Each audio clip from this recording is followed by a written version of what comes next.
Hello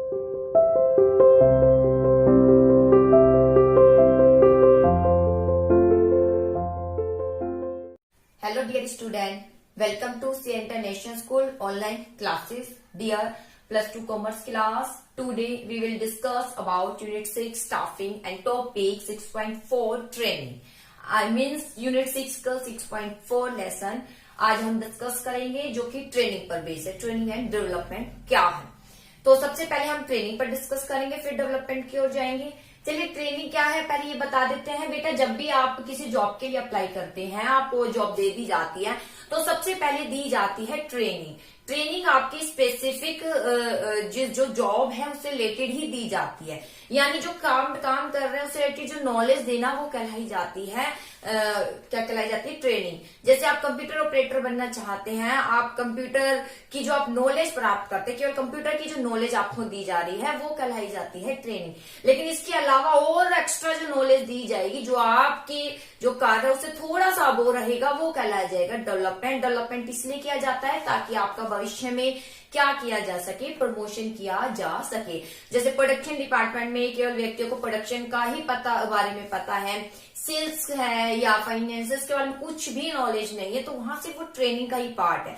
लेकिन अगर उन्हें एक्स्ट्रा भी नॉलेज दे दी जाएगी अपने फील्ड से बाहर, तो ताकि वो दूसरी भी रिस्पॉन्सिबिलिटी संभाल ले, तो वो कहलाया जाता है डेवलपमेंट। तो चलिए अब आता है ट्रेनिंग क्या है। डेवलपमेंट संस्था में होना जरूरी होता है ताकि क्या किया जा सके, प्रमोशन किया जा सके, और इससे जो व्यक्ति है सेटिस्फाई भी होते हैं।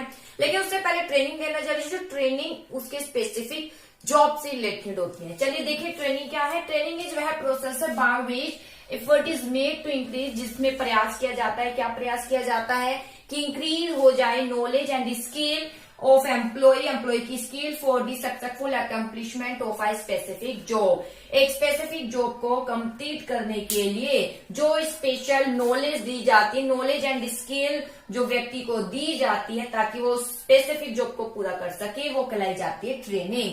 किसने दी जाती है ट्रेनिंग? ताकि इंक्रीज हो सके नॉलेज और उसकी स्किल। बेटा नॉलेज यानी ज्ञान हो जाए, उसको पता चलेगी किस तरीके से। स्किल होता है कोई भी स्किल, जैसे मैं पढ़ा रही हूँ मेरी स्किल, आप पढ़ रहे हैं स्किल, सबको स्किल बोलते हैं। अब कोई तो वो कार्य करने के लिए आया है, जो कार्य कर रहा है वही कहलाई जाएगी स्किल। तो ट्रेनिंग वह प्रोसेस है जिसमें प्रयास किए जाते हैं। क्या प्रयास किए जाते हैं? नॉलेज को इंक्रीज किया जाता है व्यक्ति की, और स्किल को इंक्रीज किया जाता है, यानी जो कार्य कर रहा है उसकी आर्ट को इंक्रीज किया जाता है ताकि वो एक स्पेसिफिक जॉब को पूरा कर सके। अब इसके बाद आता है इसके फीचर क्या है ट्रेनिंग के।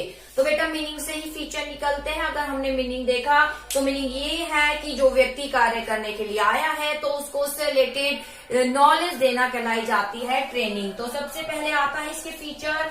Expenses on training is investment not wastage. तो एक्सपेंसेस है ट्रेनिंग पर, वो इन्वेस्टमेंट है, यानी ट्रेनिंग पर जो खर्चा किया जाता है वो वेस्टेज नहीं बल्कि इन्वेस्टमेंट है। इन्वेस्टमेंट क्यों है? जिस व्यक्ति को ट्रेनिंग आज दे दी गई है, ठीक है, जो भी व्यक्ति कार्य के लिए आया उसको हम जो ट्रेनिंग दे रहे हैं, वो ट्रेनिंग एक इन्वेस्टमेंट है, क्योंकि उसका लाभ हमारी संस्था को ही मिलेगा। वो कोई वेस्टेज करेगा नहीं, एफिशिएंसी बनी रहेगी, इफेक्टिवनेस बना रहेगा। इसलिए हम कह सकते हैं कि ट्रेनिंग पर जो खर्चा है वो इन्वेस्टमेंट होता है, एक संस्था के लिए वेस्टेज नहीं, और ये करना ही पड़ेगा, आप इसको अवॉइड नहीं कर सकते। ये ट्रेनिंग पर खर्चा करना ही पड़ेगा। जो संस्था ट्रेनिंग पर खर्चा नहीं करती वो असफलता की ओर ही बढ़ती है। इसके बाद आता है रिलेटेड टू स्पेशल जॉब। ध्यान देने वाली बात, जो ट्रेनिंग है स्पेशल जॉब से रिलेटेड ही दी जाती है। स्पेशल जॉब यानी जिस कार्य के लिए आप आए हैं उस कार्य से रिलेटेड ही ज्ञान देना, आपकी स्किल को बढ़ाने के लिए ज्ञान देना, ये कहलाया जाता है ट्रेनिंग। तो आपकी स्पेसिफिक जॉब स्पेशल जॉब के लिए है। अगर आप प्रोडक्शन लेवल पर आए हैं, प्रोडक्शन डिपार्टमेंट के लिए आए हैं, तो आपको वहीं से रिलेटेड ही आपको सारा नॉलेज दिया जाएगा। जैसे कॉमर्स में आप बैठे हैं तो आपको कॉमर्स से रिलेटेड ही नॉलेज दिया जाता है। कॉमर्स के सब्जेक्ट से आप स्टडी करते हैं, उसमें कोई साइंस की स्टडी तो नहीं करते, तो ये कहलाया जाता है स्पेसिफिक जॉब्स में रिलेटेड। कोई व्यक्ति पेंटिंग अच्छे से सीखना चाहता है, उसको उसका नॉलेज सिर्फ पेंटिंग से रिलेटेड ही दिया जाता है, तो वो है ट्रेनिंग। ठीक है, अब आता है benefit to both the organisation and employee. इसका बेनिफिट दोनों को ही मिलता है, ऑर्गेनाइजेशन को भी और एम्प्लॉय को भी, क्योंकि ऑर्गेनाइजेशन को कैसे, व्यक्ति कोई वेस्टेज करेगा नहीं, वेस्टेज करेगा नहीं, एफिशिएंसी बनी रहेगी और इफेक्टिवनेस बना रहेगा और एम्प्लॉय को भी लाभ होगा, एम्प्लॉय भी कोई गलती नहीं करेगा और इवन उसको होने वाली हानि, एक्सीडेंट हो जाता है बेटा, कई बार नई नई मशीनों पर काम करते हैं तो उसे आता नहीं अच्छे से काम करना, तो पहले दी जाती है ट्रेनिंग, इससे एक्सीडेंट की संभावना भी कम हो जाती है और एम्प्लॉय जब उसमें एक्सपर्ट हो जाता है, स्पेशलाइजेशन का लाभ संस्था को मिलता है और व्यक्ति की भी मार्केट वैल्यू बढ़ जाती है क्योंकि व्यक्ति इसमें स्पेशलिस्ट हो चुका है। मार्केट वैल्यू मतलब अगर दूसरी संस्था में जाएगा तो उसे वो हाई सैलरी उसको मिलेगी। इसके बाद आता है कंटिन्यू प्रोसेस। कंटिन्यू प्रोसेस है बेटा ट्रेनिंग यानी आज दे और खत्म, बार बार देने की जरूरत होती है। जैसे कोई नई टेक्निक है तुरंत देने की जरूरत होती है, जहां कमी देखी वहां तुरंत देने की जरूरत होती है ट्रेनिंग, इसलिए कंटिन्यू है। Training development are different, training और डेवलपमेंट दोनों डिफरेंट है क्योंकि ट्रेनिंग बेटा स्पेसिफिक जॉब से रिलेटेड दिया जाता है, डेवलपमेंट ओवरऑल डेवलपमेंट किया जाता है, उसको कुछ एक्स्ट्रा नॉलेज दी जाती है ताकि वो जो भविष्य की रिस्पॉन्सिबिलिटी है उसको वो संभाल सके। इसके बाद आता है ट्रेनिंग एंड एजुकेशन, डेवलपमेंट के थ्रू ही प्रमोशन के मार्ग खुलते हैं। Training and education are different, training और एजुकेशन डिफरेंट है।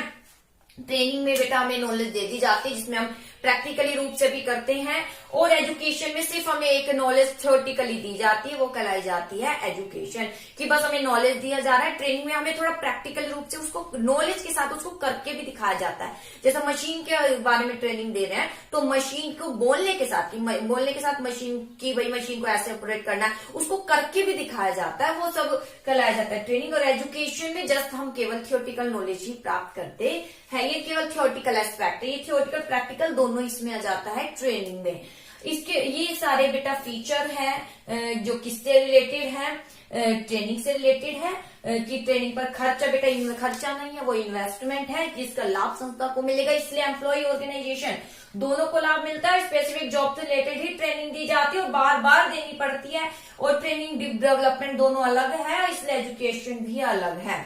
अब आता है इम्पोर्टेंस क्या है, इम्पोर्टेंस यानी इससे क्या लाभ प्राप्त होता है। तो लाभ तो सबसे पहले ये प्राप्त होता है कि ऑर्गेनाइजेशन को, यहां देखा ना आपने बेनिफिट किस किस को लाभ प्राप्त होता है, ऑर्गेनाइजेशन और एम्प्लॉय को। तो ऑर्गेनाइजेशन को क्या क्या लाभ प्राप्त होता है, सबसे पहले most economical and best use of material and equipment, best use, most economical and best use of material and equipment, क्योंकि व्यक्ति को ट्रेनिंग दे दी गई है, ट्रेनिंग देने के बाद व्यक्ति उसका बेटर प्रयोग कर पाता है जो भी रिसोर्सेज है और इस प्रकार जो है मटेरियल, जो भी सारे इक्विपमेंट, रॉ मटेरियल है, मशीन है, इनका बेस्ट यूज हो पाता है और संस्था में एफिशिएंसी, इफेक्टिवनेस दोनों बनी रहती है और एम्प्लॉय भी मोटिवेट होता है क्योंकि व्यक्ति उसका स्पेशलाइजेशन प्राप्त हो जाता है उसे उस फील्ड में। दूसरा है improvement in quality and quantity. बेटा ट्रेनिंग देने से क्या होता है, वेस्टेज नहीं होती, क्वालिटी भी इंप्रूव होती है और क्वांटिटी भी क्या हो जाती है, इंप्रूव। एक ट्रेंड व्यक्ति बिना किसी वेस्टेज के जल्द ही काम उसको कर लेता है, इससे क्वालिटी बढ़िया होती है और क्वांटिटी तो आप देखते हैं, जैसे आप देखते हैं किसी भी शेफ को देखते हैं तो वो जल्दी जल्दी जो है कुकिंग कर लेता है अगर हम अपने से कंपेयर करें, क्योंकि उसको उसमें ट्रेनिंग मिली हुई है, उसमें ट्रेनिंग उसने प्राप्त करी है, उसकी क्वालिटी भी वहां पर अच्छी होती है और क्वांटिटी भी वो काफी जो लिमिटेड टाइम में अच्छी कर पाता है। तो ये कहलाई जाती है improvement in quality and quantity. ऐसे ही बिजनेस लेवल पर मान लीजिए व्यक्ति को स्विच को असेंबल करना सिखाया गया है, तो वहां पर सिखाने के बाद वो उसको बहुत स्पीड से कर पाते, स्पीड से कराने के बाद क्वालिटी और क्वांटिटी दोनों बढ़िया है।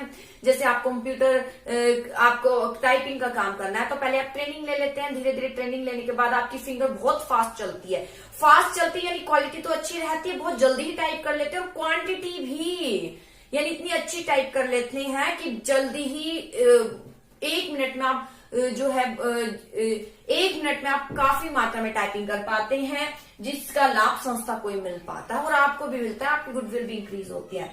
इसके बाद आता है लेस रिक्वायरमेंट ऑफ सुपरविजन की बहुत कम जरूरत होती है, क्योंकि सुपरविजन वहां जरूरत होती है ज्यादा जहां पर व्यक्ति कमी दिखाता है, कमी होगी नहीं क्योंकि ट्रेनिंग दी गई है तो देखने की आवश्यकता कम। रिड्यूस लेबर टर्नओवर, एब्सेंटीज्म, व्यक्ति तब हटता है जब उसे काम नहीं करना आ रहा होता, जब व्यक्ति को काम बढ़िया तरीके से करना आता है तो वो हटता भी नहीं है और एब्सेंट भी नहीं होता। जैसे जनरली आप देखा करो जब आपको लेसन अच्छे से लर्न है, छोटे थे जब ज्यादा देखा जाता था कि छोटे बच्चे क्या होते हैं, घर पर बहाना लगाते हैं कि नहीं आज याद नहीं है, आज होमवर्क नहीं किया तो स्कूल नहीं जाना। क्यों? देखिए ना, वहां पर कमी है काम की। अगर वो उसमें महारत होता, उसको अच्छे से काम आता, तो वो ना तो एब्सेंट होता ना ही हटता। इसके बाद आता है इंप्रूवमेंट इन अडेप्टेबिलिटी। अडेप्टेबिलिटी में इंप्रूवमेंट, यानी जब व्यक्ति ट्रेंड हो जाता है, काम को बढ़िया तरीके से करता है। आप किसी प्रकार का चेंजेस, कोई नई मशीनरी भी आपको लेकर आना है, कोई नई टेक्नोलॉजी आपको अपनी संस्था में लेकर आनी है, तो वो जो ट्रेंड व्यक्ति है उसको अपोज नहीं करता, उसका विरोध नहीं करता, इवन वो खुशी से उसको एक्सेप्ट करता है। तो ये लाभ मिलता है ऑर्गेनाइजेशन को कि बढ़िया यूज हो पाता है इक्विपमेंट का, यंत्रों का, क्वालिटी क्वांटिटी अच्छी होती है, सुपर देख रेख की खास जरूरत नहीं है व्यक्ति पर, व्यक्ति हटेंगे नहीं क्योंकि मोटिवेट होंगे। और जो भी अगर आप कोई नई चेंजेस करना चाहे अपनी संस्था में, तुरंत ही उसको क्या कर लेते हैं, एक्सेप्ट कर लेते हैं। अब इसके बाद आता है बेटा कि importance to the employee. Employee को क्या क्या एम्प्लॉय के क्या क्या इंपॉर्टेंस है, एम्प्लॉय को क्या क्या लाभ मिलता है। तो बेटा एम्प्लॉय को सबसे पहले लाभ मिलता है उसकी एफिशिएंसी और कैपेसिटी बढ़ती है। उसकी एफिशिएंसी एंड कैपेसिटी क्या होती है, इंक्रीज हो जाती है। क्या हो जाती है, इंक्रीज, क्योंकि व्यक्ति को ट्रेनिंग दी गई है।